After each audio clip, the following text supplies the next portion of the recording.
నీ బతుకు బాగుపడటానికి, నీ బతుకు మారడానికి దునియాలో ఎవ్వడు సాయం చేయలేడు, ఎవ్వడు చేయలేడు. దేవుడు కూడా చేయడు.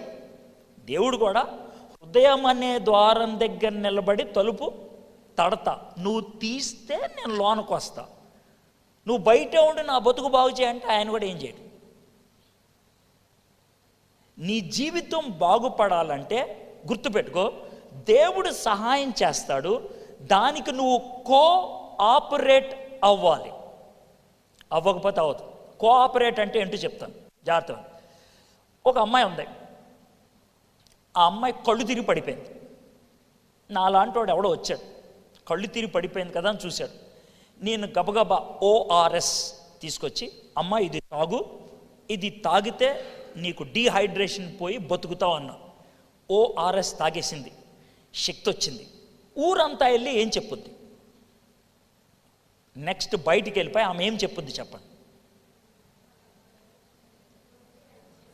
ఆయన వచ్చి నాకు హెల్ప్ చేశాడు, నేను లేకపోతే చచ్చిపోయేదాన్ని, బతికిచ్చాడు.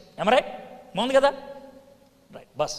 అయితే ఇంకొక విషయం, నేను ORS తాగమ్మా బతుకుతావు అన్నా. నా ఫేస్ ఎంక చూసి ORS తాగకుండా అలా పక్కన పెట్టి కింద పడి చచ్చిపోయింది అనుకో, ఊరంతా వెళ్ళి నేనేం చెప్తా చెప్పండి నాకు ఇప్పుడు?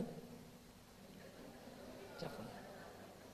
అవి చచ్చిపోయింది కదా, ఊరంతా వెళ్ళి నేనేం చెప్తా చెప్పండి?